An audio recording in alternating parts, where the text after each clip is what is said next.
Enfin, un peu de femmes dans le podcast. Ouais. Après avoir reçu environ 2 milliards d'hommes et 2 filles, cette fois-ci, je suis avec Nathalie Huffner, aussi connue comme étant la fille du Théâtre de la Toison d'Or à Bruxelles. Nathalie, merci beaucoup d'être venue chez moi. Merci de m'interviewer.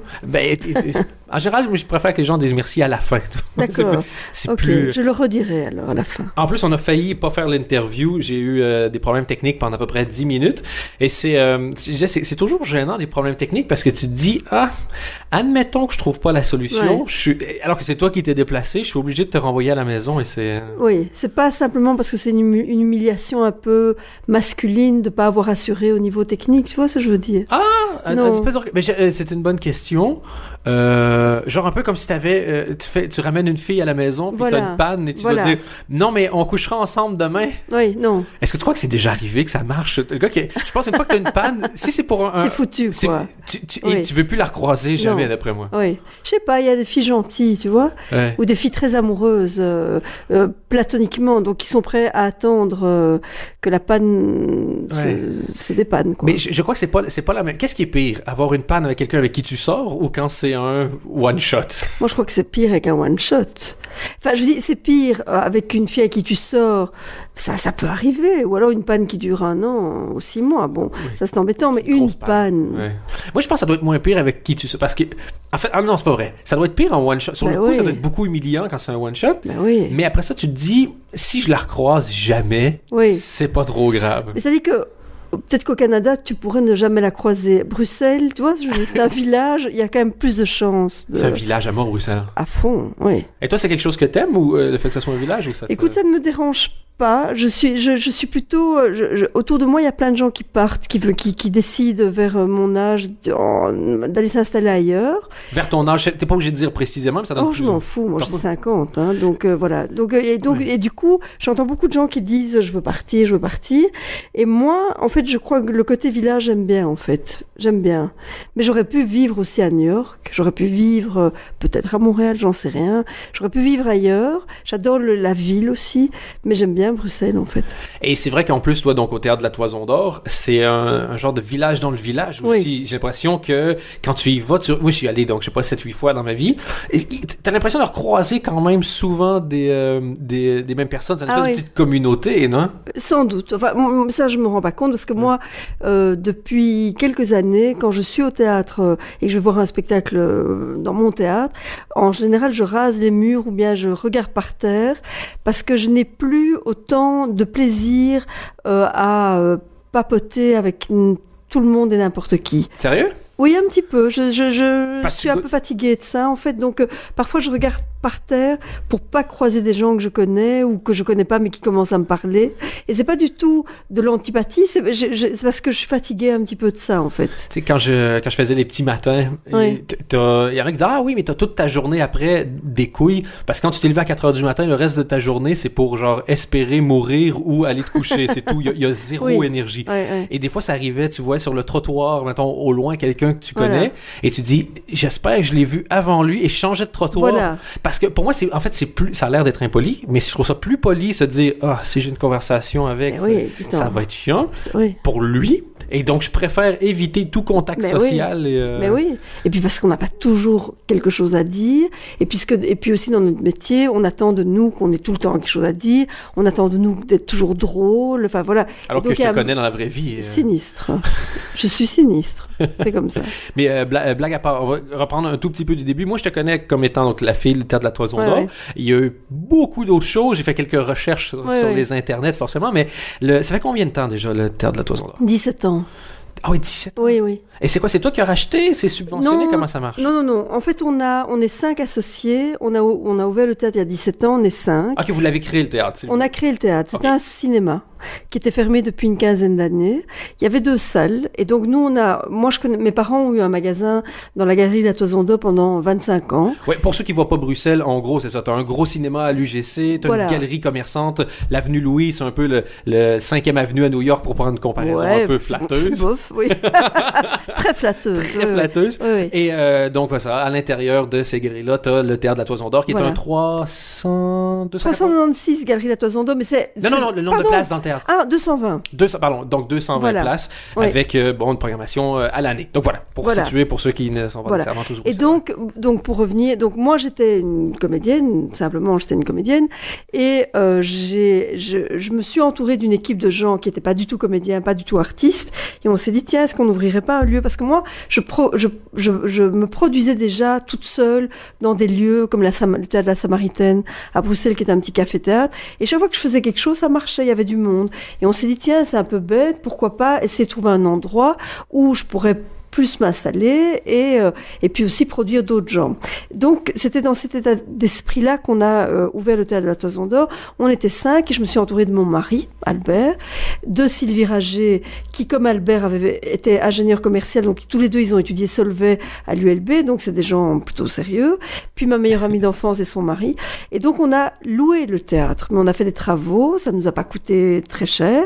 Et pendant 17 années, on a loué, et depuis cette année, on est propriétaire. Ah, ok, ben je savais même pas. Ouais. Et à Bruxelles, c'est un théâtre qui a l'image. Moi, c'est les premières images que j'avais, c'est donc théâtre bruxellois, très gay-friendly. Ouais. Et je m'étais demandé pendant un bout de temps si tu étais lesbienne ou pas. Oui, je comprends qu'on se soit posé la question. En me disant, évidemment. Est-ce que ça vient de que c'est ta communauté elle-même l'est, ou c'est que tu as croisé des gens, ou c'est complètement par hasard que c'est arrivé comme ça? Moi, je crois ou c'est une fausse image que je me fais peut-être aussi? Non, c'est une vraie image, c'est gay-friendly total, c'est clair, mais ça n'a pas toujours été. Depuis le début, ça ne l'est pas. C'est venu comme ça, à force de rencontres, et puis de mes affinités, parce qu'effectivement, peut-être que mes origines juives font que je me suis retrouvée dans la communauté gay à trouver des accointances au niveau de l'humour, en fait. Peut-être qu'il y a ou dans le côté aussi communautaire, je sais pas, peut-être qu'il y a eu des espèces de rencontres qui sont faites d'une manière assez évidente, mais c'est devenu très gay-friendly avec ma rencontre avec Sébastien Ministru.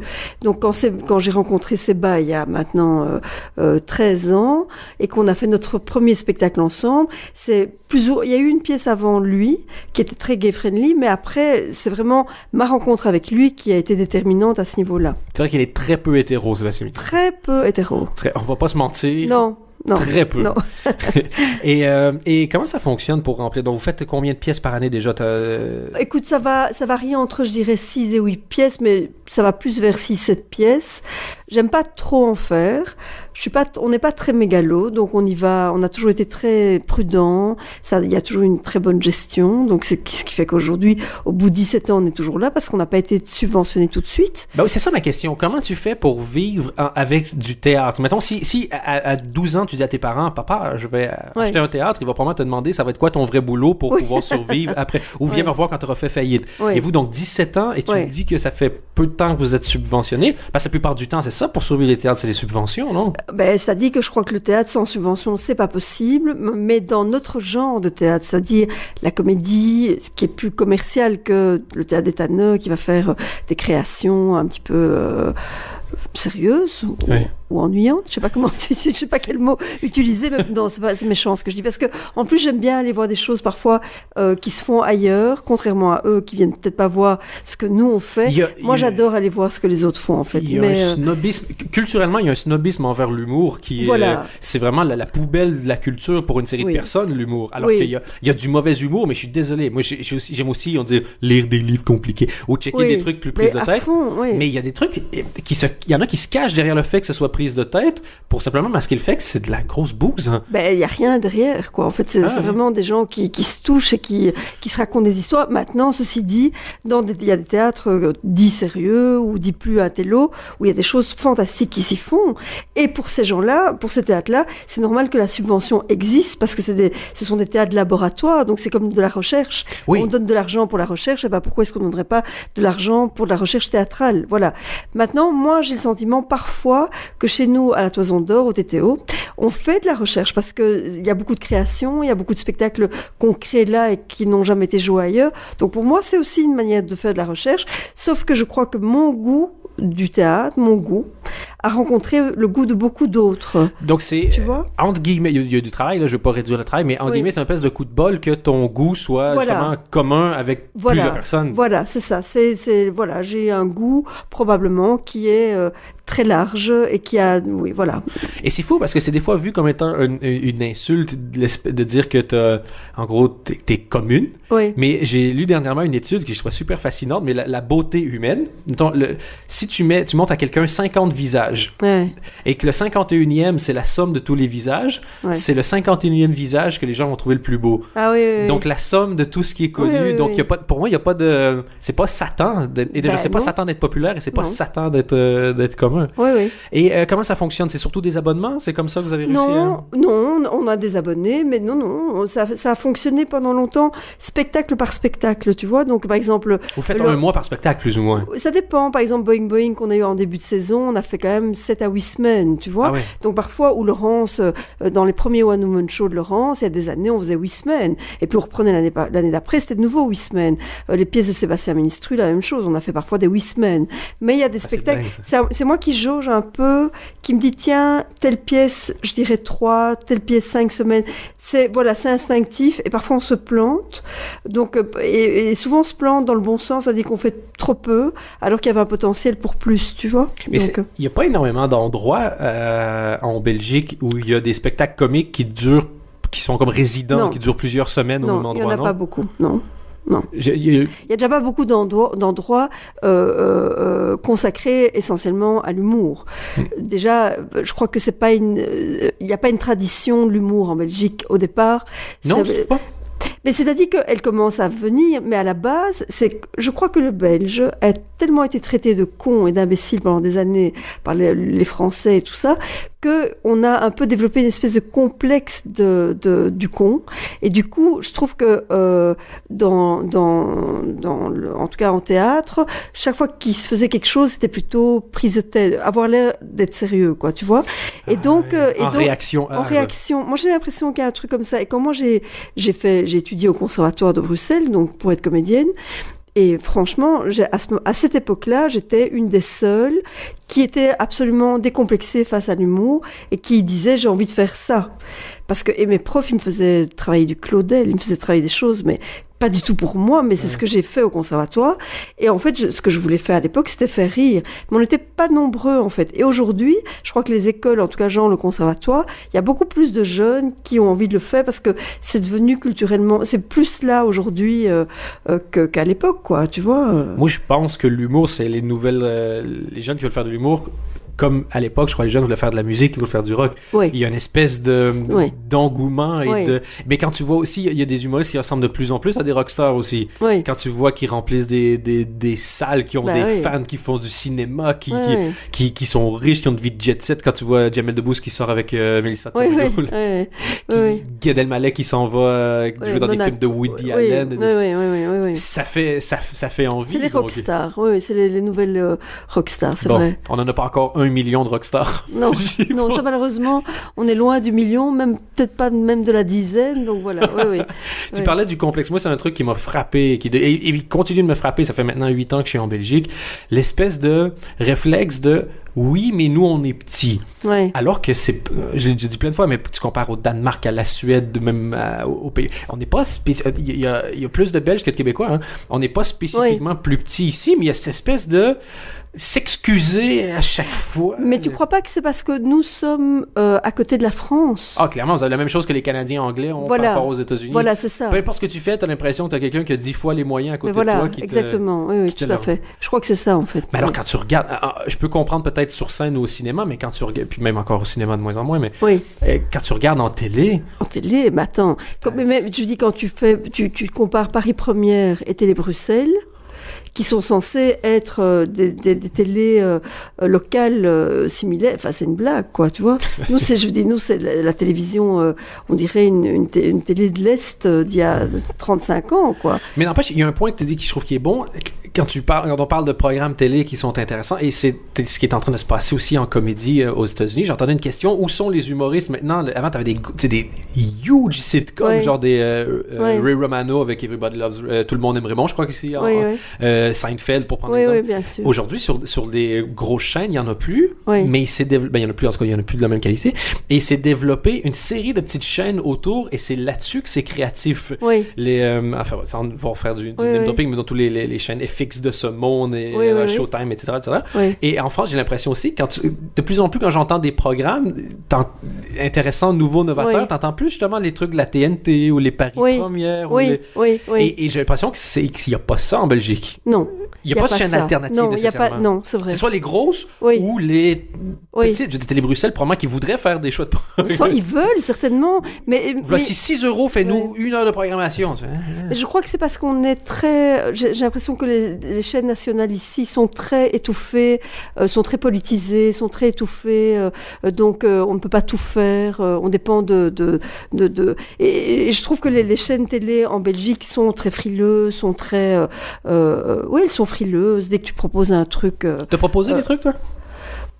J'ai parfois été associée à des projets, mais j'ai pas proposé moi-même des trucs. Parce que j'ai vu une caméra cachée que tu avais fait dans une émission belge où c'est un faux shooting photo avec Boom Penza et Jonathan. Jonathan Lejar, oui. Si vous l'avez pas vu, vous devez ça à vous-même d'aller le voir. Je la connaissais pas, j'ai regardé, je trouvé aujourd'hui. Et juste teasing comme ça. Jonathan Lejar en string qui se fait verser de l'eau sur la tête avec une pose sexy. Oui, voilà. Où il fait semblant d'être un surfeur. Fantastique. Ça, je l'ai fait pour mes fils et mon mari qui sont donc absolument fans de foot. En tout cas, un de mes fils et mon mari. Et j'ai dit, c'était RTL, donc ils m'avaient appelé pour faire la caméra cachée.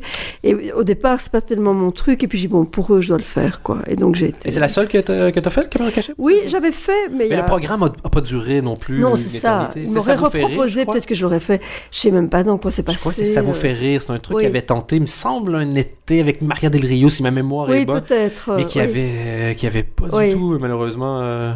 Mais je crois que il y a très longtemps, il y a 25 ans, j'avais participé à un programme numéro 0 avec Soda, qui était l'animatrice. Et donc, on me faisait faire des micro-trottoirs et qui avait été très drôle parce que je crois que je ne suis pas mal à l'aise j'aurais été assez bonne en fait en micro-trottoir ou en caméra cachée. J'aurais pu avoir facilement une relation, un contact avec les gens et leur faire dire n'importe quoi, je crois. Et pourquoi tu parles au passé?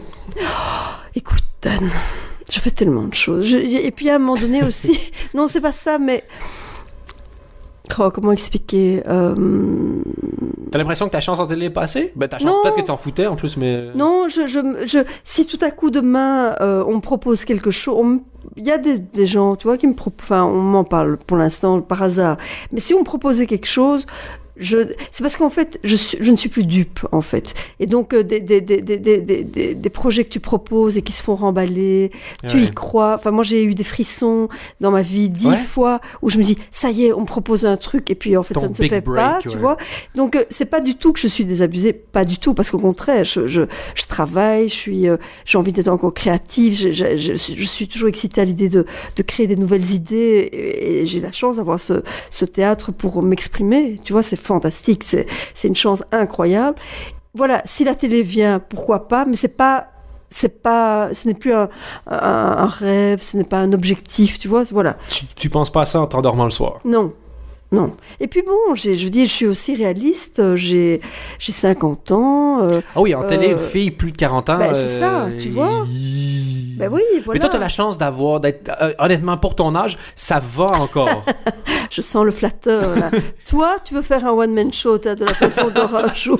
Ça, je le sens. Non, mais... Avec du semi-compliment en disant, honnêtement, pour une vieille, tu te débrouilles. Non, un petit mardi où il n'y a pas de faute, il y a moyen, quoi. Oui, non, mais bon, non, mais non, mais ce qu'il y a, c'est que les femmes de 50 ans aujourd'hui, ne sont pas les mêmes que les femmes de 50 ans il y a 30 ans. 50 ans, voilà. C'est le nouveau 40, hein? Voilà, c'est ça, je crois, peut-être. Et c'est avec la chance, ça change comme ça tous les 10 ans. 80 sera le nouveau 40 à un moment donné. Oui. Non, écoute, moi, j'avais comme modèle un homme, ce qui est paradoxal. Je pensais toujours à Marc Moulin. Ça, c'est le modèle de tout le monde. Je sais que c'est le modèle de tout le monde. J'ai entendu 0 personne dire quelque chose de négatif sur lui, sauf une fois quelqu'un a dit « Je crois qu'il était tellement intelligent que des fois, ça l'a bloqué dans certains projets. » Oui, moi ça je ne sais pas, peut-être, mais en tout cas, il avait d'autres défauts, mais que je ne dirais pas. Mais c'était un type qui était incroyablement moderne, qui était incroyablement intelligent, drôle. C'était un génie en fait, voilà, mais très moderne. Et donc, il a écrit des pièces de théâtre pour la Toison d'Or. Pour moi, il a écrit 3 rôles dans 3 pièces à la Toison d'Or. Et chaque fois que je le regardais, je me disais... Et quand il avait 50 ans, avec Laurence Bibeau et Soda, on avait joué une pièce qu'il nous avait écrite pour nous, et on disait, tu te rends compte, il a 50 ans, mais c'est pas possible, il a 50 ans, j'ai aujourd'hui 50 ans, et donc pour moi, il avait l'air d'avoir 35, quoi, tu vois, Ouais. et il est mort, Marc, il est mort, quoi, à 66 ans, mais c'était pour moi un type qui allait être jeune toute sa vie, et chaque fois je me disais, je veux vieillir comme lui, pas physiquement, mais dans sa tête, quoi, tu vois, c'était un type moderne, qui était dans l'air du temps, et c'est ça, en fait, qui est une de mes fixations et de mes obsessions. C'est à un moment donné devenir ringarde ou à un moment donné être dépassé par les plus jeunes. Et ça va arriver, si ça ne l'est pas déjà. Ouais. Mais ça, c'est ce qui m'effraie le plus, en fait. C'est pour ça que tu continues de faire de faire jouer des jeunes aussi, la Toison d'Or, parce que tu as eu Walter, Alex, là, tu as eu les Voyageurs sans bagages et trucs. Pour pas justement, entre guillemets, sans bourgeoisie. J'avais une clientèle de 17 ans, puis tout le monde vieillit en même temps, puis exactement. Puis finir avec des thés dansants dans 20 ans. Voilà, et des têtes bleues dans la salle, tu vois, les cheveux bleus. Non, ou roses.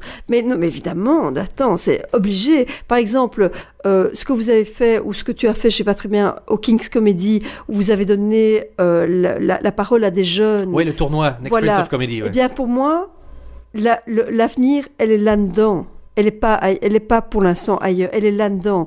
Je ne sais pas si vous avez trouvé des gens intéressants. Oui. Voilà. Et puis, c'était des soirées, c'était rempli, mais jusqu'à la porte. Voilà. Alors, il y a un côté commercial qui est intéressant, certes, on est d'accord. Mais je veux dire, ça intéressait intellectuellement aussi. Oui, c'est intéressant commercialement, mais il y avait des gens qui se déplaçaient pour venir voir des shows. Voilà, donc ça, c'est intéressant. Mais c'est là-dedans que tu vas trouver les gens de demain. C'est ceux-là, c'est eux qui doivent se former, et c'est là-dedans que vous allez trouver... Mais celui qui a gagné, pour prendre un exemple, un gars qui s'appelle Georges, c'est un fonctionnaire de plus ou moins 40 ans. Il n'est pas jeune. Non, mais il n'avait jamais fait ça de sa vie. Et, il est venu, et il a un style pour faire du name-dropping un peu. Stephen Wright, c'est un Américain. Mais je connais pas. C'est un Américain qui parle... je sais pas si c'est son gag, mais c'est plus ou moins des trucs comme... une question que je me pose. Quand les nains jouent au polo, est-ce qu'ils utilisent des poneys? Et c'est que des trucs comme ça super. C'est comme le Canadien, le Québécois, là. Il y en a un comme ça, très drôle. Comment il s'appelle? Que Luc adorait. Dis-moi des noms. Jean-Thomas Jobin. Non. Pierre Légaré. Oui, Pierre Légaré. Oui, c'est ça. C'est un peu ce genre-là, non? Mousse à raser revitalisante. Oui. Si je la rase, pourquoi je voudrais la revitaliser? Voilà, c'était Pierre Légaré qu'on a entendu à une époque un peu en radio. Il a complètement arrêté. Lui, c'est un ancien psychologue oui. qui a arrêté. Il était malade pendant un bout de temps. Il était très pote avec Bruno Coppens aussi. Ah oui. Et ils ont fait des trucs un peu ensemble. Et donc voilà, donc le Georges en question, il y a un gars, il parle, il est vraiment tout doucement comme ça, puis il dit « La fin du monde, le 21 décembre ». Ce qui fait qu'avec Noël et le jour de l'an juste derrière, ça va nous faire une semaine chargée. Et c'était que des trucs comme ça pendant ça. Et tu te dis, j'en connais pas des gens qui... Donc c'était aussi plein de nouveaux qui viennent faire des gags, mais des gens qui sont différents, qui auraient leur place nulle part. Le gars peut pas proposer directement 1 heure de spectacle parce que tu te demandes de où, de quoi, de qu'est-ce. Mais moi, c'est ça qui m'intéresse en fait. C'est des gens... En fait... Quand j'ai demandé à Marc Moulin ou à Sébastien Ministru d'écrire des pièces pour la Toison d'Or, c'était des gars qui avaient jamais écrit de pièces de théâtre de leur vie. Ah, sérieux? Je pensais que Sébastien Ministru, c'était... Jamais. Sa première pièce, il l'a écrite pour le Théâtre de la Toison d'Or. C'était d'ailleurs un one-woman show, puisque c'était moi qui jouais toute seule à ce moment-là. Et moi, c'est ça qui m'intéresse. C'est des gens qui viennent d'ailleurs, et parce que des gens drôles et intelligents, tu les trouves pas spécialement dans notre milieu. Tu les trouves chez des médecins, chez des journalistes, chez des avocats. Enfin, tu vois, tu peux les trouver partout. Et moi, c'est ça qui m'intéresse. En fait. Et je pense effectivement qu'aujourd'hui, c'est un tout petit peu plus facile qu'avant. Mettons, si tu étais médecin à 39 ans, justement, et puis tu voulais faire de l'humour, il n'y avait pas vraiment de porte où aller frapper. Oui. Alors que je pense qu'aujourd'hui, effectivement, il y a plus d'occasions de venir se tester. Nous, le tournoi, ça commençait la première ronde, c'était 2 fois 3 minutes. Oui. Donc, à la limite, tu te plantes 6 minutes, c'est pas... ta vie est pas chamboulée, tu vois, c'est pas comme ça te demandait. Il y a un truc que je me demandais, et c'est horrible parce que je me rends compte qu'il y a juste aux filles à qui on pose la question. Tu parlais de vieillir, tu parlais de spectacle. Donc, une fille comique qui vieillit, est-ce que toi, ton image, t'as l'air d'en avoir, je veux pas dire rien à foutre, mais d'être consciente et que ça t'arrête pas. Oui. Est-ce que t'as l'impression qu'on te juge différemment? Et c'est con, j'aurais posé la question aux hommes aussi, et j'avoue que je le fais pas parce que je sais pas pourquoi. Mais est-ce que t'as l'impression que ça compte, l'image? Physiquement? Physiquement, quand t'es une fille comique. Ça, je sais pas. Je n'ai pas de réponse à ça. Ouais, mais t'as pas de comparaison, forcément, t'as toujours été une fille. Donc, à une époque... Mais oui, c'est ça, voilà, exactement, on ne sait jamais. Mais gay friendly, mais maintenant, maman friendly, puisque les travestis. Mais maintenant, ceci dit, on disait à une époque qu'on ne pouvait pas... Parfois, t'entends des types qui disent une fille drôle ou une fille belle ne peut pas être drôle. Tu vois, mais je n'ai même pas d'avis là-dessus, et je crois que c'est vrai, pas vrai. C'est ce que je ça pense. Dépend, tu vois. Je pense que les belles filles sont peut-être moins drôles pour la même raison qu'un gars riche va être moins drôle ou qu'un très bon sportif va être moins drôle. Je pense que drôle, c'est une... Et puis, encore une fois, peut-être que je dis des conneries, puis vous êtes pas obligés d'accord, mais c'est quelque chose que tu développes pour arriver à exister socialement. Oui. Et si t'es, je veux dire, canon de chez canon, gars comme fille, by the way, hein, mettons t'es fucking Johnny Depp. Oui. T'as pas besoin de développer quoi que ce soit pour que les gens viennent te parler. Les gens te proposent quand même des choses. Tu sors, tu t'amuses, t'as des interactions, t'as des amis, t'as quand même ce que tu veux. Donc, t'es pas... pour moi, les belles filles drôles ou les beaux mecs drôles, chapeau, soit c'est des anciens moches, soit c'est des gens qui ont développé quelque chose alors qu'ils n'avaient pas besoin. Moi, quand j'étais plus jeune, j'ai sauté une année quand j'étais au primaire. Et donc, je me suis retrouvé dans une classe qui me détestait tous, forcément, parce que j'ai sauté la classe dans le milieu de l'année. Et le professeur, à l'époque, avait eu le bon goût, c'était au primaire, de dire, vous voyez le petit jeune qui va arriver? Eh bien, il a repassé les examens de Noël que vous avez passés, il vous a tous battus. Donc, socialement, c'était difficile. Ça n'a pas facilité mon entrée. Et donc, tu dis, merde, tout le monde me déteste à peu de choses près. Et c'est ce que tu développes pour essayer de survivre. Et je pense que c'est peut-être de là que ça vient. Peut-être, mais moi, je crois qu'il y a aussi autre chose. C'est que, en fait, les gens beaux, enfin, voilà, à partir du moment où tu commences à être obsédé par ton image, ton image, tu te laisses pas aller. Je dis, faire de l'humour, c'est pas avoir peur d'avoir l'air laid. En fait, c'est de savoir se moquer de soi-même. Et j'ai l'impression que quand t'es beau et que tu veux que ce soit ça qui prime, tu ne peux pas te moquer de toi-même. Tu vois, j'avais fait les soirées métiers, là, j'avais fait une soirée, y a pas de saut métier, voilà, et j'avais fait une soirée sur la mode. Et donc, les modeux qui étaient invités... En gros, ça, c'est 5-6 invités qui viennent parler de leur métier. Comme ça, ceux qui se demandent ce qu'ils veulent faire dans la vie pouvaient venir voir et avoir une idée. Voilà, et qui était un concept où je me suis éclatée et je veux continuer l'année prochaine et tout. Cela sur les médias, j'ai trouvé ça très chouette. Voilà. Et donc, j'avais fait une soirée sur la mode. Tu travailleras dans la mode, mon fils. Eh bien, les modeux, tu sentais qu'ils se laissaient... Au départ, c'était avec eux que j'ai eu le plus de difficultés parce qu'ils sont tellement obsédés par leur image, par le look, par avoir l'air de bazar machin, que c'est drôle, c'est vulgaire, quoi, tu vois. Drôle, c'est tout à coup, tu vas t'en les dire si tu es drôle. Et donc, moi, je crois que c'est plutôt de cet ordre-là. Et c'est qu'une fille qui est très, très belle, si elle s'en fout, par exemple, je sais pas moi, Laurence, pour moi, c'est une très belle fille, mais quand elle était plus jeune, maintenant, je trouve qu'elle évolue vers autre chose, mais quand elle était plus jeune, elle s'en foutait vraiment complètement. C'est parce que maintenant, elle a 44 ans, donc elle doit gérer plus. Tu trouves qu'elle a changé là-dessus, hein? Non, elle n'a pas changé là-dessus, mais c'est parce que je crois que la vie, quand tu as 44 ans, tu commences à avoir ton rapport avec la séduction quand tu es une femme évolue. Tu n'es plus comme quand tu avais 20 ans. 20 ans, tu as l'impression que tu ne mourras jamais. Quand tu as 40 ans, tu te rends compte que tu es mortel et que tu n'as plus que la moitié, enfin que tu as déjà fait la moitié de ta vie. Et donc, par rapport à la séduction et à la féminité, je trouve qu'on en prend un coup.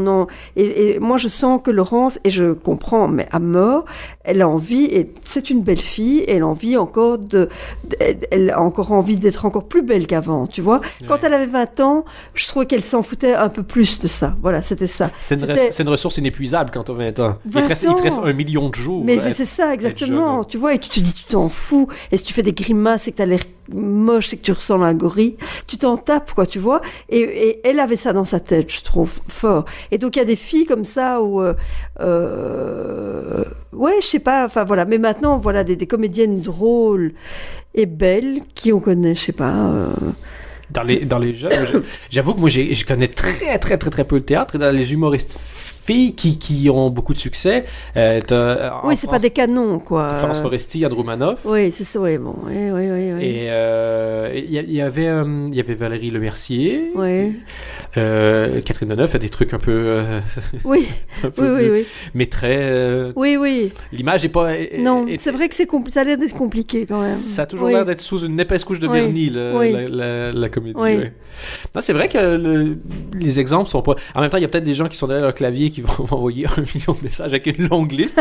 Tant mieux, j'en parlais. Alors qu'aux États-Unis, c'est un tout petit peu différent. Il y a une espèce de vague, moi j'appelle ça des post-Bridget Jones, de filles. Il y en a une qui s'appelle, c'est Amy Schumer. Oui. Elle a un super gag, elle dit, j'ai 30-32, mais elle dit, le problème c'est que j'ai pas évolué à la même vitesse que mes amis. Par exemple, quand une de mes amies m'appelle en disant je suis enceinte, le premier réflexe que j'ai, c'est « Oh mon Dieu, t'inquiète, je vais te conduire à la clinique, on va avorter ensemble, pas de panique, je m'occupe de tout. » Et après ça, ils mettent 10 minutes à essayer de me faire comprendre que c'est voulu.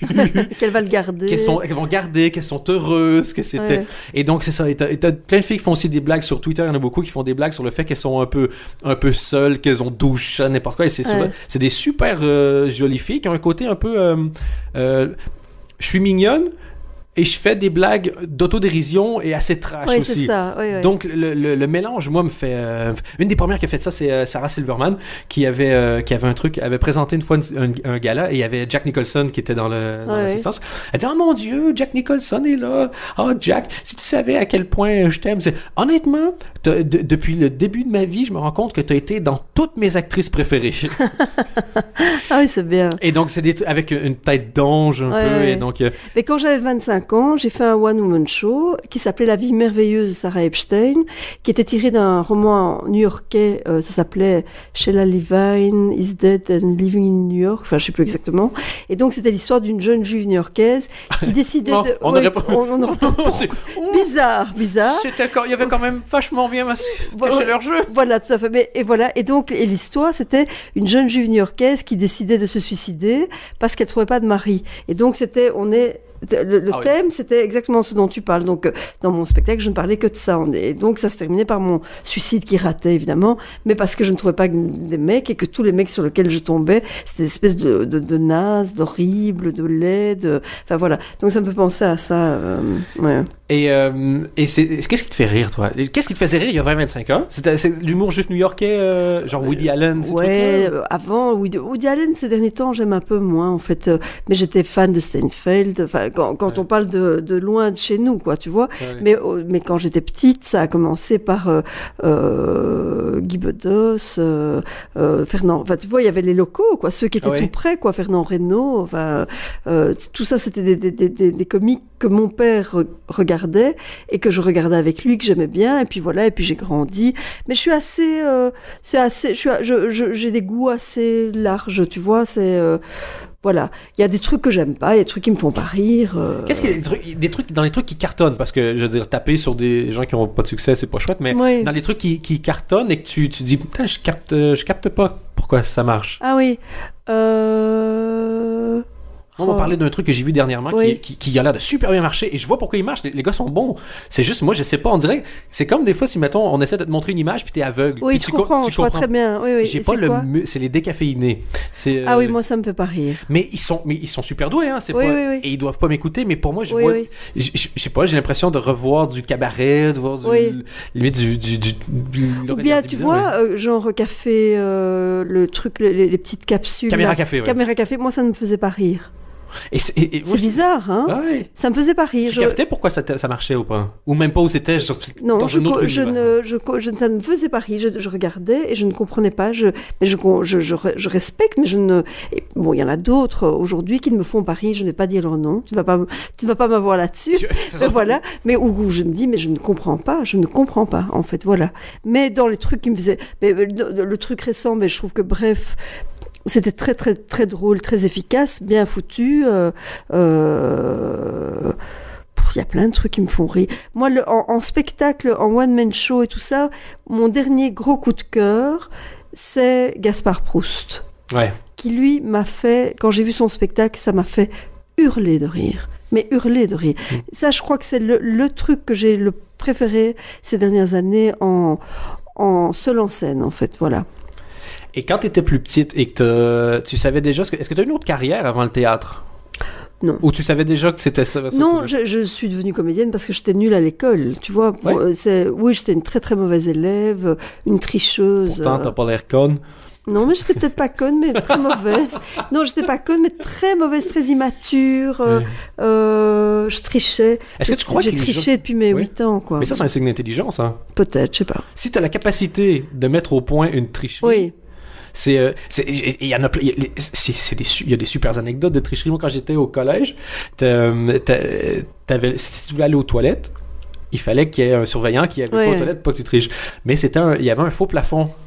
Donc, on pouvait cacher la farde dans le faux plafond. Donc, la personne, ouvrait la porte des toilettes, voir si tout était clean. T'allais aux toilettes, checkais dans le plafond, prenais... Ah oui, moi j'adorais. En fait, j'avais pas besoin de tricher, je réussissais bien à l'école, mais j'adorais mettre au point des techniques. Mettons, quand on écrivait avec un crayon de bois, ce qu'on faisait, mettons, il y avait des examens de mathématiques, un de nos potes était super bon en maths, et ça commençait toujours avec 10-15 choix de réponse. Et donc, il écrivait sur un petit papier ces choix de réponse, il les mettait dans le... En fait, il faisait comme s'il taillait son crayon, cassait sa mine, donc devait ouvrir le truc. D'accord, il y avait un petit papier. En profitait pour glisser le petit papier, et après ça, toi, tu demandais le taille-crayon, et tu retrouvais le... Fantastique. Ah, des trucs, mais c'était un plaisir de développer. Un de mes amis qui était un spécialiste pour ça avait trouvé une série de techniques. Des fois, le plus débile, tu avais droit à une feuille avec des notes, c'est un examen de chimie, je crois. Ouais. Et le gars est allé à la photocopieuse et il a fait réduire donc chaque page à 1/32e et donc a photocopié tout le clavier, s'est acheté une loupe. Ah oui. Et c'était techniquement légal. Et c'est des en fait ça ferait des bonnes séquences. Ça ferait des bons programmes courts, ça serait. Oui, c'est vrai. Ça donnerait des bonnes idées. Une fille aussi que je connaissais j'ai entendu parler ça là, je sais pas si c'est une légende urbaine, mais avait mis à l'intérieur de sa mettons la face arrière de sa jupe. Oui. Donc voilà ce qui couvre ses fesses, avait mis quelque chose dans la jupe, donc face arrière, donc quand elle s'assoyait, relevait un tout petit peu la jupe. Ça c'était classique ça Mais ce que je trouve, le génie de cette technique-là, c'est qu'il n'y a aucun prof qui peut dire t'as mis quelque chose dans ta jupe. Oui. Parce que sinon... Personne ne va oser... ça fait quand même un tout petit peu pédophile. Oui, c'est vrai. Et c'est embêtant. Oui, c'est embêtant. Et ça, c'était un truc... Donc tricher beaucoup. Et tu te souviens d'une technique ou c'était ça? Moi, ma technique, elle a été de mes 8 ans, ce qui est jeune. 8 ans, je ne sais pas si tu te rends compte. Je crois que tu ne te rends pas compte, parce que 8 ans, c'est très jeune. Et donc, j'ai commencé à 8 ans, j'ai terminé à 18 ans, 19 ans, parce que j'ai triché aussi à mon permis de conduire théorique. Et donc, j'ai commencé à 8 ans, et ma technique était assez simple. C'est que je crois que j'ai vraiment développé, j'ai réussi à me faire aimer des très bons élèves. Et donc, je pouvais m'asseoir, et je pouvais m'asseoir à côté de qui je voulais, et donc je trichais sur la personne qui était à côté de moi. Et personne ne me dit, et j'étais comme ça, je mettais ma main devant mes yeux, et je trichais, et je trichais, et je trichais. Un jour, j'ai un prof qui m'a dit, Nathalie, tous les profs savent que tu triches. J'ai fait, j'ai pas nié, mais j'ai pas acquiescé non plus. On est passé à autre chose, et puis voilà. Mais je me dis, j'ai triché, et je te dis, j'ai triché à mon permis de conduire théorique, quoi. Et comment on fait? Parce qu'en fait, à l'époque, tu as le permis de conduire, on était tous dans une même salle, et il y avait 3 choix Tu vois, on te dit, et donc on te posait une question A, B, C. Et j'avais une copine qui le passait en même temps que moi, qui connaissait très bien. Elle était devant moi. Et donc, genre, A, elle se grattait la tête. B, elle se tirait l'oreille, je n'importe quoi. Et C, elle s'étirait. Et donc, on a fait tout notre examen comme ça, où moi, je suivais ce qu'elle me disait. Et je notais, j'ai réussi comme ça. Donc, je me dis, non, mais voilà. Tricher à l'examen pratique, par contre. Non, ça, c'est plus difficile. En fait, j'avais une bonne copine qui conduisait juste devant moi et je mimais ses manœuvres. Moins évident. Et donc, t'as arrêté l'école après le secondaire? Oui. Et puis, j'ai fait le conservatoire. J'ai étudié où j'ai raté. J'ai eu un parcours un peu chaotique. J'ai fait le conservatoire de Bruxelles et au bout de 3 ans, on m'a arrêté. Ça n'allait pas. J'ai été engagée. Ça donne quoi comme conversation, ça? Parce que si c'est ce que tu voulais faire, tu savais que tu n'étais pas très doué à l'école, tu arrives au conservatoire, c'est ce que tu veux faire. Après 3 ans qu'on t'a arrêté? On m'a arrêté au bout de 3 ans. Non, j'ai d'abord raté l'examen d'entrée à l'INSAS, puis j'ai raté l'examen d'entrée au conservatoire. J'ai été prise. Au bout de 3 ans, on m'a jeté du conservatoire. J'ai fait la Ligue d'impro, on est venu me chercher à la Ligue d'impro. On m'a jeté de la Ligue d'impro. Ça fait jeter de la Ligue d'impro? À l'époque, c'était une méthode, une technique où ils purgeaient. Ils appelaient ça la purge, c'était horrible.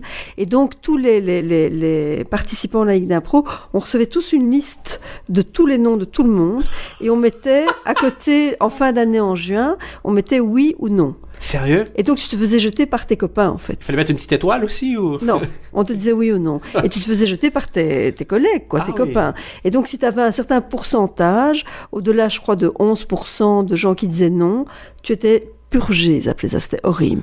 Donc, c'est comme l'armée de César, quoi, quand il décimait ses armées. Quoi. Voilà, exactement, tout à fait. Et donc voilà, je me suis fait jeter de plein de trucs, et en fait, et je dis pas ça pour faire chier, mais en fait, tu comprends pas vite, quoi. T'as été jeté, donc, de toutes les... Non. Et t'as quand même continué. Non, je crois que en moi, il y avait... En fait, ça stimulait chez moi de la ça a toujours stimulé la créativité. Ouais, ça t'a pas parce que blague à part, ça t'a pas déprimé? J'ai beaucoup pleuré, mais je crois que ça a touché moi un truc où, au lieu que ça me fasse m'écrouler, ça me stimule et je deviens hyper créative quand j'ai un problème comme ça quand ça m'arrive plus, mais ça m'arrive tout à coup d'avoir un souci, quelqu'un qui me lâche, enfin n'importe quoi. Ça stimule chez moi quelque chose. Et je deviens hyper créative. Ça sais pas pourquoi. Ben, ça vient de... C'est ma sœur qui était prof au primaire. Je crois que c'est elle qui m'avait dit ça. C'est un peu la métaphore de l'animal sauvage, en fait. Dans notre instinct, à un moment donné, si tu vois le loup arriver, il y a un moment donné où tu vas te mettre à courir. Oui. Et il y en a qui attendent que le loup soit dans la caverne. Il y en a d'autres quand ils le voient déjà à l'horizon. Mais il y a une espèce de... OK, maintenant, action. Au combat, mais c'est ça. Tous tes sens deviennent éveillés. Voilà. Et c'est là qu'il faut que tu te... Voilà. Et je pense que c'est triste, mais si tu veux réussir en humour, de ce que j'ai cru comprendre en lisant, en regardant tout mon tour, une capacité à écrire et à travailler beaucoup. Si t'écris une blague à toutes les 3 semaines, ben à moins que ça soit la blague de l'année chaque fois, t'es mort. La capacité à survivre quand on te tape sur la gueule, parce que quand tu fais de l'humour, par définition, le 3/4 des gens vont trouver que ce que tu fais, c'est naze. Oui. Donc ça, il faut que tu sois capable de survivre à ça. Et justement, le côté de quand c'est la merde, qu'est-ce que tu fais? Oui. Si tu vas dans ton lit puis tu dors, c'est fini. Quoi. Tu t'as qu'à crever, quoi, tu vois. T'as qu'à mourir et puis c'est tout. Mais si tu veux pas mourir et que tu veux pas crever et que tu aimes la vie, tu peux pas t'écrouler. Au contraire, tu dois réagir, quoi. En fait, c'est la même chose que Koh-Lanta, finalement. Le point, c'est qu'on est un certain nombre. Maintenant, on va dire, on est 100 qui veulent le faire, puis il y a 10 personnes qui pourront le faire. Et donc, il faut qu'il y en ait 90 qui crèvent à côté de toi, si tu veux. Tu sais, dans ma classe au conservatoire, on était, je sais pas, une quinzaine. Sur 15, je suis la seule... Non, on est peut-être 3-4 à encore travailler aujourd'hui, mais je suis la seule qui a été si loin, ou qui a eu une espèce de reconnaissance, une mini-reconnaissance. Hein, on est quand même Bruxelles, quoi. Mais donc voilà, mais pour te dire, et j'étais la moins bonne élève, enfin, bonne, qu'est-ce que ça veut dire, mais enfin bon, voilà, donc, chez moi, ça a été, ça m'a fait du bien, les échecs m'ont fait du bien. Et j'espère que je vais arriver un jour à communiquer ça à mes fils et leur dire, n'ayez pas peur de l'échec, et que l'échec soit vraiment un tremplin, quoi, soit un moteur et pas un truc où tu t'écroules, quoi. Moi, j'ai pas d'enfant et tu sais, en tout cas, pas que je sache. Et il me semble que ce serait la première chose que je voudrais qu'ils expérimentent. Moi, quand je vois des enfants dans la rue, et il y a ça, j'ai vu ça quelques fois, maintenant, il existe des laisses pour enfants. Je sais pas si tu as déjà vu. Oui, pour les petits, horrible. Mais affreux. Ça, c'est... Comment faire dire à ton enfant, déjà... un, je suis pas capable de te contrôler. Ouais. Deux, le monde va te manger puis tu vas mourir. Oui. C'est comme quand je vois maintenant des enfants qui partent en excursion scolaire, les petits, ils ont une espèce de petite veste fluo. Tu dis, putain, on est à 6 mois qu'ils soient entourés dans de la ouate avec du papier à bulles puis des casques, quoi. Enfin bref, voilà, j'ai pas d'enfant, je suis pas spécialiste, mais il me semble le premier truc que je voudrais qu'ils se fassent, c'est se planter. Oui, oui. Parce que il faut que tu saches vite que ça fait pas mal longtemps. Non. Et que tu peux, que tu rebondis et que, oui, tout à fait. Oui, moi j'ai un fils qui. Quel âge ces enfants? J'ai un garçon qui va avoir 17 ans et l'autre qui a 13 ans. Et celui de 17 ans, il a eu des moments un peu compliqués au niveau scolaire, il se fait renvoyer d'une école et tout ça. Et donc, et voilà, il a un parcours un peu chaotique. Et là aujourd'hui, je trouve que ça y est, quoi. Tu vois, c'est comme s'il s'est appuyé là-dessus. Il est en train de construire. Enfin, je touche du bois. Je ne sais pas ce que va être sa vie. Je n'en sais rien. Je ne sais pas. Mais je sens que ça a été un moteur pour lui. Donc voilà. Ça fait 17 ans que t'as le théâtre. Ouais. Ça fait 17 ans que tu passes tous tes soirs en dehors de la maison? Non, pas tous les soirs. Au théâtre, où je joue, mais je joue moins qu'avant. Où je suis là aux premières et voilà. Et puis, je viens 2 soirs par semaine. Ah, ok. Donc, t'as encore un peu une vie... Voilà. Et puis, on a beaucoup travaillé en journée au théâtre. Le théâtre ne vit pas que le soir, tu peux imaginer. Donc, je travaille et la journée et parfois le soir. Mais bon, ça va. Et pourquoi tu joues moins? Je crois que je me suis un petit peu calmée narcissiquement et que je suis un peu plus comblée et que j'ai moins besoin de me montrer. J'ai moins besoin d'être sur scène. Et puis, voilà, je reviens toujours avec l'âge, mais je vous dis, c'est parce que je ne me cache pas, je m'invente pas des histoires. Il y a aussi que, au niveau des rôles, tu vois, l'autre fois, on m'a proposé un rôle qui était super dans une super pièce, et je disais à la personne qui me l'a proposé, je dis, mais écoute, voilà, ça ne peut pas être pour moi.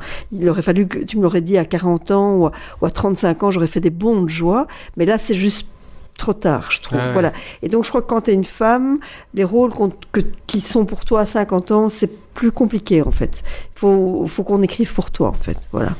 Est-ce qu'il y a eu un moment dans ta carrière où tu voulais aller en France, tu voulais aller au cinéma, tu voulais aller... j'aimerais ça que tu me racontes comment ça s'est passé. Est-ce qu'il y a un moment où tu te dis « Ah, tiens, ça arrivera peut-être pas » ou « Tiens, je m'en fous » ou tu l'as testé et ça s'est pas passé?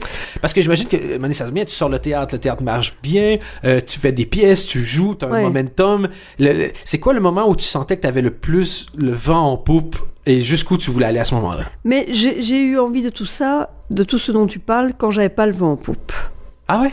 Oui, et à la limite, je me sens plus aujourd'hui reconnue ou plus avoir le vent en poupe, parce que ça, de quoi on parle aussi, enfin, tu vois, mais oui, mais tout est relatif. Voilà, tout est relatif. Il n'y a pas de millionnaire autour de la table, mais tu te lèves pas le 12 du mois en disant c'est quand est-ce le 1er du mois que je puisse manger et qu'est-ce que je vais faire le mois prochain et j'ai personne dans mon théâtre. Mais voilà, donc je suis dans une période de ma vie où je gagne ma vie, mon théâtre marche depuis le début de la saison, depuis le 1er septembre jusqu'au moment où je te parle, nous sommes complets tous les soirs, donc c'est incroyable. Alors c'est la première fois non, on a quand même souvent des bonnes années, mais une année comme ça, où tous les soirs sont complets, ça j'ai quand même rarement eu, quoi. Donc voilà, alors qu'on est quand même dans une période difficile, on le dit, mais je crois que les gens ont envie encore plus de s'amuser, de se divertir, et que voilà, à choisir entre 2 spectacles, peut-être que voilà, ils choisissent un truc qui va les amuser, et puis là, voilà. Et puis on est assez, avec les années, je crois qu'on a hyper bien construit toute l'image du théâtre et de la communication, donc le tout fait une espèce d'harmonie qui fait que notre théâtre marche, quoi. Voilà. J'ai une bonne équipe. Je suis pas toute seule. On est une très très bonne équipe. Donc voilà. Et donc j'ai l'impression aujourd'hui que je suis que c'est bien, quoi. Tu vois, que je suis en harmonie et que je suis pas au top de ce que je peux faire, mais équilibre. Ouais, c'est bien. Et à la limite, quand j'avais 25 ans, je rêvais de faire du cinéma. J'ai fait un petit peu de cinéma. J'ai joué dans une pièce à Paris en me disant, tiens, après, je vais rester à Paris parce que je voudrais être comédienne à Paris. Je l'ai pas fait. Je suis revenue parce que je crois que j'ai un côté, mes amis sont importants, ma famille, enfin, tu vois, donc. Mais t'as l'air d'être très clan. tu vois, t'aimes bien Bruxelles, le village, Oui. ton groupe, il Oui, y a des c'est personnes vrai. qui sont Oui. autour de toi. Et ça, c'est un truc, quand t'étais plus jeune, c'était comme ça dans ta famille aussi déjà? Oui, puis mes amis ont toujours été très importants. Ça a une place importante dans ma vie, mes amis, mes copains, ma famille. Oui, c'est vrai que c'est important. Et c'est important qu'au Théâtre de la Toison d'Or, j'ai un clan. Ça me rassure, ça me fait du bien. Quand il y a quelqu'un qui part, qui quitte le clan, ça me déstabilise un peu. J'aime bien quand mon clan reste uni, quoi. Oui. J'aimerais ça que tu me racontes 2-3 trucs. Donc, Laurence Béliveau, ça fait maintenant un peu plus ou moins une vingtaine d'années, vous êtes ensemble. Oui. Juste le fait de l'évoquer, je vois que tu souris. Oui. Vous avez passé probablement du temps à répéter, à faire des trucs. Oui. Il y a dû avoir des soirs où Laurence, quand je l'avais rencontrée, m'avait dit que quand elle était à Paris, Oui. elle m'était dit, je vais pas changer mon matériel et tant pis si ça passe pas. Oui. Elle dit donc ça n'a pas passé. Oui. Elle dit je me souviens un soir, je finis mon spectacle, je suis dans le noir et j'entends rien. Elle dit donc moi-même sur scène, j'ai dû démarrer les Oui, je sais. Elle a envoyé la claque elle-même, la pauvre, au secours. Quoi. Et ça, Ouais, j'ai sais. trouvé ça... Oui. J'imagine, donc là, ça se passe super bien et tout. Il y a dû avoir des fois où tu te dis, mais enfin, mais qu'est-ce qui se passe au secours? Oui. En 17 ans de théâtre, je peux pas croire qu'il n'y a pas eu des soirées il n'y a pas eu 2-3 soirées Bien bites. sûr, on a fait des beats, mais en général, mais ça dépend. Tu vois, quand c'est un spectacle qui marche et qui fonctionne, et qu'il y a un soir où tu te prends un beat, ça arrive, parce qu'on sait que d'un soir à l'autre, le public est différent, ou toi, t'es différent. Si t'es à plusieurs, moi, ça, en général, ça me fait rire. Être face à personne qui rit, ça me fait rire. Moi, j'ai joué une pièce de Charlie de Gaulle, moi, qui me faisait hurler de rire, qui s'appelait Zaventem, moi non plus, il y a 3-4 ans. On était les 4 comédiens, on adorait faire ça, mais on avait des fous rires, rien que le non-rire dans la salle, tu vois. On avait envie de se regarder et de se marrer parce qu'on se disait, on est en train de faire des dingueries sur la scène et personne ne rit. Les gens, tu vois vraiment le grand point d'interrogation dans les yeux. Bon, moi, ça me fait marrer, en fait. Ah oui, à la limite, c'est ça. C'est même pas qu'ils rigolent, qui ça les fait pas rire, c'est qu'ils captent pas. Ils comprennent pas, c'est quoi. Ça. Mais ça. En fait, il y a des gars que je laissais dans mon spectacle, c'est horrible. Mais je sais qu'ils marchent pas. Tu vois, je les ai fait 20 fois, ils marchent pas. Mais moi, je les trouve chouettes. Ouais, et c'est le même principe. Quand je le fais puis ça rigole pas, je ris tout seul. Ça me fait marrer, quoi. En disant, putain, c'est quand est-ce que tu vas comprendre, pauvre con, que ce gars-là marche pas. Un jour, c'est comme si, genre, 20 fois, il va pas marcher, puis d'un coup, genre, la 824e fois, ça va marcher. Tu sais que ça va pas arriver, mais je le garde quand même. Donc, c'est pas la stratégie de l'année. Et des soirs où vous êtes retrouvés avec 3 personnes dans la foule, c'est arrivé? À la Toison d'Or, non. Je sais que Sérieux? c'est affreux de dire ça, mais non, jamais. Enfin, c'est pas affreux, c'est génial, mais c'est... Non, au contraire, ouais. C'est pas du tout prétentieux. Ça ne nous est pas arrivé, ou alors, peut-être la première année, il y a 17 ans, tu vois. Mais sinon, non. Mais j'ai fait, quand j'étais plus jeune, une pièce que j'avais produite moi-même avec des copains. Et là, on s'est pris un beat total avec, effectivement, 10 personnes dans la salle. Après, les copains, ils se sont tirés. C'est moi qui ai dû payer pendant un an, qui ai dû rembourser Sérieux? toute la je te jure. Ok, donc vous avez tout financé. Ah, ensemble, on avait créé une ASBL. C'était mon ASBL, mais comme elle existait. Et ils se sont tous tirés. Et donc, ils ne sont plus mes amis depuis. Tu peux Pourquoi? imaginer. Je ne sais pas. Je n'ai plus vraiment envie de les voir. Rancunière. Et pendant un an, et à l'époque, tu vois, c'était pas grand chose, mais pour moi, c'était beaucoup parce que j'avais rien, tu vois. Ouais. Donc voilà. Donc, je n'ai plus connu ça depuis très, très longtemps. Ceci étant dit, faire une ASBL qui soit à ton nom où vous êtes 10 dedans, c'était pas la décision business Non, de l'année. on est bien d'accord. Aujourd'hui, je serais probablement conseillé autrement, c'est vrai. Ben, oui, avec un entourage qui a fait ça. Oui, les Solvay Men et Women qui sont autour de moi, ça devrait aller. D'après moi, il te conseillerait ça 1 sur 10 maximum. Oui, je crois aussi. Oui. Maximum. Et est-ce que, j'imagine que, bon, t'es une pourvoyeuse, t'es un diffuseur, il doit y avoir des gens qui rêvent de faire carrière, qui viennent te voir. Oui. Et tu as dû recevoir de temps en temps, j'imagine, aussi des propositions de pièces. On doit t'envoyer des trucs. Oui. Et là, il doit avoir des... je veux pas que tu nommes de personnes, bien évidemment, Non. parce que c'est pas classe. On n'est pas obligé de nommer des trucs trop pour que... Mais est-ce que, des fois...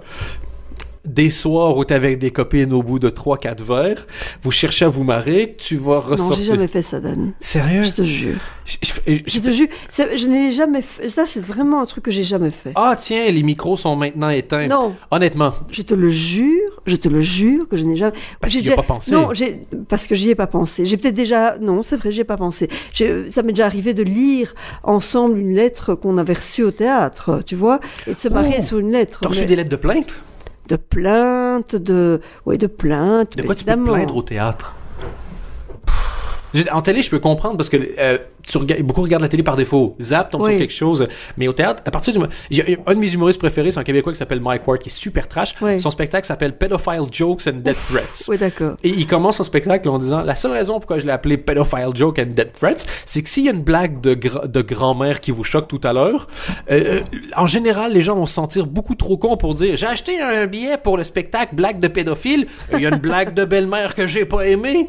Il dit, c'est un filtre pour moi pour avoir la paix après le spectacle. Oui, c'est ça. Oui, je comprends. Donc, quand tu payes pour aller voir quelque chose, normalement, tu t'es informé un minimum. Oui, c'est vrai, tu as raison. Mais, par exemple, l'année passée, on a eu une pièce, cocaïne, bricolage et je sais pas quoi, là, et qui était assez trash et assez vulgaire.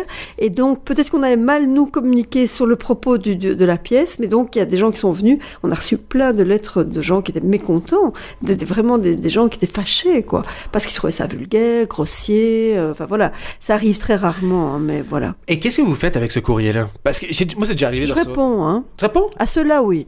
Les gens mécontents, je réponds. Ouais, non, tu sais ce que j'ai eu, ça m'a bien fait rire. Ça m'a bien fait rire.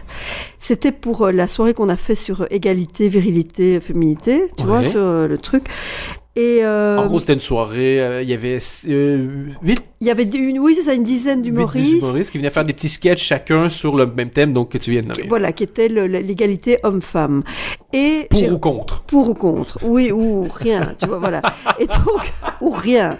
Et alors, on avait fait et moi... Voilà. Et donc, je reçois une lettre d'une dame qui apparemment travaille à la communauté française et qui m'envoie un mail en me disant je vois que vous faites la soirée égalité homme-femme, mais je vois aussi que vous faites toute une série de soirées. Tu travailleras dans la mode, mon fils. Tu feras l'université, mon fils. Pourquoi mon fils? Est-ce qu'il n'y a pas déjà là de la discrimination? Sans doute... Ça vous a échappé, donc elle me prend en plus pour une conne. Donc sans doute ça vous a échappé. Et alors elle met entre guillemets chasser le naturel, il revient en galop. Enfin, un truc vraiment. Et donc là je lui ai répondu. Je dis qu'est-ce qu'on fait quand on n'a que des fils? Est-ce que je dois vanter que j'ai une fille? Voilà, donc voilà. Ensuite, peut-être que ça fait référence à un petit peu à ce délicieux humour juif, voilà. Je dis je suis absolument consciente de ce que j'ai écrit. Et puis j'ai aussi terminé par une petite citation. Et voilà, je l'ai envoyé péter, quoi. Donc voilà. Donc tu vois, on a quand même parfois affaire à des gens un peu des emmerdeurs, quoi. Tu vois, des gens que tu dis mais ils ont que ça à faire, quoi, à t'écrire des lettres. Moi, ce que j'ai jamais compris, je fais souvent des blagues, donc je suis en Belgique et je fais souvent des blagues sur la Belgique et il y a des fois les gens qui me demandent t'as pas peur que les gens le prennent mal? Mettons, j'étais à Mons dernièrement et finalement j'ai pas commencé, j'ai fini comme ça, je l'ai commencé en disant en tout cas ça me fait vachement plaisir d'être ici ce soir, enfin je veux dire sur scène, pas à Mons, faut pas déconner. Mais tu te dis c'est con d'hésiter de le faire parce que je me dis, dans quel monde est-ce que... si tu penses que les gens vont être choqués, c'est que tu pars du principe que les gens qui ont payé pour voir un spectacle d'humour vont pas capter que ce que tu dis, c'est une blague. Oui, oui. Mais si c'est le cas, c'est récupérable. Tu vas pas insulter les gens. Mais il faut déjà être fort pour le faire. Il faut déjà, je trouve, avoir un personnage pour le faire. Tu vois, pour que ce soit très drôle ou que l'humour passe, il faut déjà exister, je trouve, en tant que personne, en fait. Oui, mais c'est la même chose pour n'importe quel type d'humour, finalement. Oui, oui. Il y a des trucs que certaines personnes vont faire qui sont extrêmement drôle. Ben, mettons, prenons Laurence Bibot quand elle fait son personnage de Miss Belgique pour prendre un vieil exemple. Sa manière dont elle va le jouer, ça passe super bien. Probablement, moi, si je me mets une perruque puis je fais la même chose, le même texte, ça va être assez nul. Peut-être, mais c'est parce que Laurence, en l'occurrence, c'est une fille qui est tellement douée pour faire plein de personnages différents. Donc ça, c'est vraiment son truc total. Mais par exemple, revenons sur Gaspard Proust, qui lui a un personnage. Son personnage, c'est un type qui est là et qui râle et qui fait qu'il n'y a pas d'énergie et qui genre, je vais pas faire d'efforts, quoi. Je vais pas chercher à vous plaire. Et lui, du coup, il peut dire, mais toutes les horreurs possibles et imaginables. Je ne suis pas certaine que dites par quelqu'un qui est jovial, qui est là, je ne suis pas certaine que... Voilà, je trouve que c'est cohérent. Le fond et la forme doivent marcher ensemble. Oui, je trouve. Ah oui, c'est comme quand tu fais de l'humour d'autodépréciation, si tu te marres trop, c'est bizarre. Non, ça va pas, ça. Et, mais on dit ça, mais en même temps, c'est vrai que nous, on les voit, ces gens-là, quand ils réussissent. Mais j'ai croisé des Suisses qui avaient, dans un festival, qui avaient commencé avec lui sur des scènes ouvertes. Et ils disaient que ses débuts, ça... Cata, quoi. Mais oui, mais je veux bien croire. Parce que ça arrive dans une soirée scène ouverte, tout le monde qui vient faire. L'autre jour, j'étais avec ma copine, puis elle me dit, je vais aller me préparer. Donc, 2 semaines après, des trucs comme ça.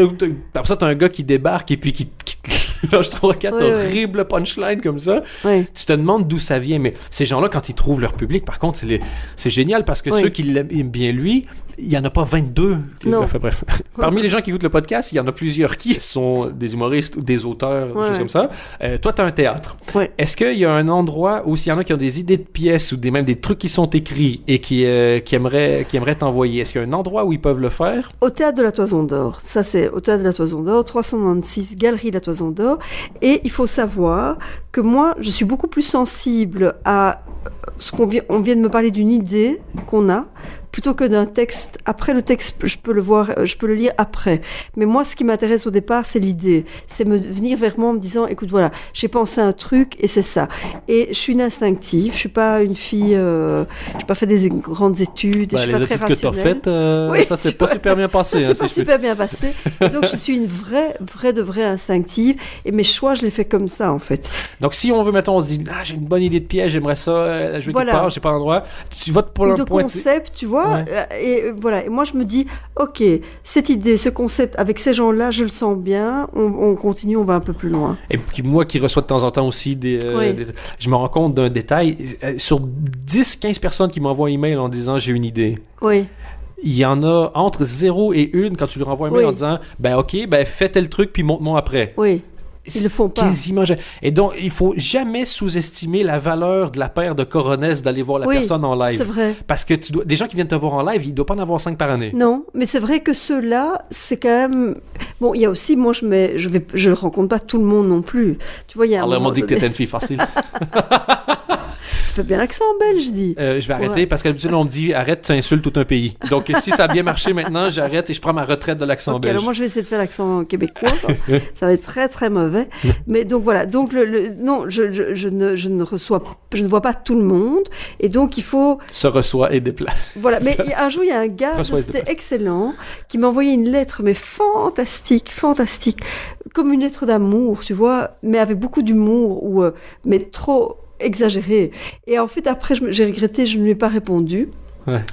Et j'ai retrouvé ce type un jour dans une interview parce qu'il était chroniqueur dans une émission quelque part. Il me disait, c'est moi qui vous avais envoyé cette lettre. Je dis, je suis désolée, cette lettre était fantastique et extraordinaire. Donc effectivement, je trouve que les gens qui ont du culot et qui viennent me voir ou qui m'envoient un mail, mais m'envoyer un truc concon classique et tout ça, ça n'aura aucun impact sur moi. Il faut vraiment m'accrocher avec un truc un peu particulier, quoi. Et est-ce qu'un jour, on pourrait espérer que tu ressortes de tes tiroirs quelques manuscrits... Et qu'on lise ensemble un soir au coin du feu et qu'on rit. Ou même, tu sais que les premiers Comedy Club, il y avait un line-up dans le jour pour pouvoir voir si tu pouvais... Les gens faisaient la file, ils venaient tester, puis le gars ou la fille du Comedy Club choisissait si tu peux passer ce soir. Et à un moment donné, c'était... il y avait tellement de gens qui venaient et ils se sont dit putain, il faut qu'on fasse quelque chose, et c'est comme ça qu'ils sont mis à ouvrir un soir de plus le lundi soir. Et le lundi soir, c'était les auditions en live. Ah oui, c'est pas mal. Et les gens venaient lire la pièce qu'ils avaient écrite. Mais là, pour le coup, c'était du stand-up, donc ils venaient faire un petit truc, mais c'est devenu une des soirées les plus populaires. Ah oui. Ça m'étonne pas. Moi, si, honnêtement, tu fais des soirées auditions. C'est pas mal. Le lundi soir, soirée audition. Que ce soit des gens qui viennent lire un texte que tu leur donnes le jour même. Quelle cruauté. C'est du reality show, quoi. C'est un truc... parce qu'il y a des trucs ça va être très mauvais. Il va y avoir des trucs mauvaisissimes. Ouais, mais si t'es... Moi, j'aime pas genre, moi, exemple, la Nouvelle Star, quand ils nous montrent les mauvais, moi, ça me fait pas rire. Ça, non, moi, ça me fait pas rire non plus. Parce que... je trouve ça un peu... En fait, je trouve ça triste. Oui. Ça me fait un peu de la peine. Oui. Mais si tu sais que t'as aucune chance justement d'aller te montrer nulle part, ça m'intéresserait quand même de voir ces trucs-là. Il va en avoir si tu le mets dans la personne dans une situation où c'est pas de sa faute, c'est les ridicules. Oui. Et qu'elle arrive à en faire quelque chose, par définition, ça va être ridicule, mais bon, ce que tu es capable de faire, c'est les ridicules, t'es pas mal parce que c'était les conditions. C'est pas mal, je trouve. Et si la personne s'en sort, tu te dis, shit, t'as vu, t'es arrivé dans des conditions. C'est pas mal. Nous, donc, le tournoi qu'on a fait au Comedy Club, d'ailleurs, on va faire une nouvelle édition. S'il y en a que ça intéresse, restez sur mon Facebook, donc Dan J. Gagnon, Facebook. On va relancer ça bientôt, fin février si tout se passe bien. Ouais, c'est bien. 2 fois 3 minutes, les deux personnes sont sur la scène en même temps. Quand il y en a un qui fait son truc, l'autre reste sur la scène. Ouais. T'avais des gens qui pouvaient voter par Twitter et il y avait l'écran devant eux, donc tu vois les réactions des gens devant toi. Une battle, Au quoi. bout, c'est vraiment comme un truc de boxe. Au Ouais. bout de 3 minutes, t'as une sirène de bateau, donc t'es fini, pas fini, c'est terminé. T'as les jurys qui donnent leurs commentaires en live. T'es sur le petit podium donc, de la scène au Comedy Club devant Ouais. Donc c'est toutes les conditions les plus dures. Mais on s'était Ouais, dit ouais. avec Gilles en créant le concept, ceux qui commencent comme ça, après, ils vont pouvoir faire n'importe quoi, Mais n'importe c'est quand. clair. Ils vont aller jouer dans un resto. Mais oui, n'importe mais où. oui, moi je trouve ça génial. Au lieu de Ouais, commencer dans un petit cocon, justement, Oui, oui. avec une fucking laisse puis un chandail fluo, comme Oui, si oui. t'étais un enfant qui est en excursion scolaire. Oui, oui. Après ça, cet enfant-là, il va faire du vélo, il va avoir 12 petits trous ici autour du vélo. Mais oui, oui. Et si Et tu puis, commences non, comme non, ça, là, c'est t'es vrai. prêt. C'est vrai. Et il y a parfois des gens, tu vois, qui m'envoient des projets et qui disent je crois que mon projet pourrait tout à fait convenir au théâtre de la Toison d'Or. Et t'as envie de dire mais c'est pas... où est-ce qu'ils croient qu'ils sont, tu vois. Et pourtant, le théâtre de la Toison d'Or, c'est un théâtre. Enfin, je dis, j'ai pas la prétention d'avoir un truc magique, incroyable. Je pense que c'est une formule de politesse maladroite. Sans doute. ouais. Mais ce qu'il y a, c'est que. C'est à moi de juger, c'est ça que tu Oui, dis. c'est ça. Et puis surtout, oui, c'est ça, c'est à moi de juger. Et puis surtout, c'est pas évident de remplir une salle de 220 places. Mais je trouve que ton idée est excellente et je te promets, je m'engage ici, devant ce micro, que si je fais des espèces d'auditions de pièces tous les lundis, je dirais que c'est d'après une idée de Dan Gagnon. Je te le jure. Ok. Ok. Ok, je te la Ok. donne quand même, ok. Ok. Et je serai là. Tu sais quoi, je viendrai même lire un texte. Si Ah tu, voilà. tu me donneras le texte le plus impossible à faire. En plus, moi, Ok. je joue la comédie comme une merde. Donc, Ok, ben, ok. je serai le premier à me C'est une bonne ridiculiser s'il idée, faut. je trouve que c'est une bonne idée. Moi, j'avais envie de refaire, j'ai eu pendant des années du café-théâtre au théâtre chez moi, où on confiait le café-théâtre à des jeunes comédiens issus du conservatoire ou d'école. Et c'était génial parce que c'était un vivier incroyable. Moi, j'ai découvert des comédiens comme aujourd'hui, on entend, il y a Julie Duroisin, Catherine de Crelier. Tout ça, ce sont des gens qui sont issus du café-théâtre chez moi. Et voilà, on a arrêté maintenant depuis 3 ans. Et là, je crois que je vais le refaire parce qu'on a acheté le lieu, comme je disais au début de l'émission. Et donc, on a un peu cassé quelques murs. On a agrandi le resto. Toi, tu es venu quoi, il y a un mois et demi. Ouais. Tu serais étonné de voir ce Ah oui, qu'il y a ça a changé. maintenant. Oui, oui, oui. Et donc là, j'ai envie de relancer ça parce que je crois que des jeunes comédiens, c'est important que ce vivier existe au sein de mon théâtre. Et je pense que c'est important de se bouger avec la forme aussi. Je pense que tu as plein de jeunes qui veulent aller voir des nouvelles choses Oui. et qui sont prêts à ce que... Mais voilà, on se plaint des fois que c'est difficile de vendre le spectacle vivant. On se casse le cul à faire des spectacles vivants différents, Oui. mais on les vend de la même manière qu'il y a 50 ans. Oui, Il oui. faut aussi bouger le truc. Nous, encore une fois, pour revenir sur cet exemple-là, au Comedy Club, le code était super clair. Il y a des gens qui n'ont jamais fait ça de leur vie. Oui, oui. Et donc, pour le public, c'était super. Parce que, bon, c'est pas, il y en a qui se sont plantés, ça arrive, c'est pas agréable. Bien sûr. Mais il y avait une espèce de respect du. Ah, le gars, je sais pas, il fait tel boulot dans la vie, puis il se dit, putain, depuis 10 ans que j'ai envie de le faire, il le fait. Oui, oui. T'as aussi une fille de 13 ans qui est venue. Et son truc était, franchement. 13 ans. 13 ans. Son truc était tout à fait. Tu sais, il était pas tout à fait prêt. Non, mais tu te dis, si moi, à 13 ans, je m'étais bougé, Oh, non, c'est un j'aurais eu 15 ans d'avance. Tu vois, j'ai commencé à 27, 28. Oui, oui. Et quand la fille, donc, elle a perdu son match, mais elle s'est fait applaudir par tout le monde Oui, parce que oui. tout le monde reconnaissait. Tu te dis, tu sais, cette fille-là, dans 5-10 ans, Ah oui? elle va botter les fesses de tout le Ah monde. Hein. oui, c'est clair. Là c'est où il clair. y en a qui vont commencer à dire, ah oui, moi j'ai 10 ans d'expérience, j'ai 23 ans. Bien sûr. Toi, qu'est-ce que Oui, t'as fait dans ta vie? J'ai joué à la Game Boy. Oui, oui, oui. Vieille référence Game Boy. Enfin bref, donc Oui, je c'est pense vrai. que c'est intéressant d'avoir le spectacle et l'histoire autour du spectacle aussi. C'est vrai, oui, c'est vrai. Super. Ben, Nathalie, tu m'avais dit qu'il fallait que tu partes à une certaine heure et on est H plus 20 minutes. Parfait. Donc voilà, on va arrêter.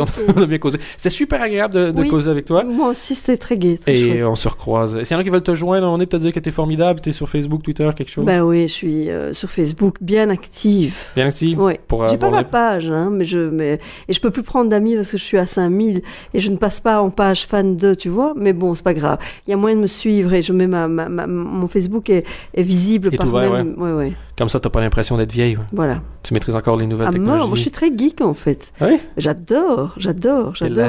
T'es la Jacques Mercier du théâtre. Non.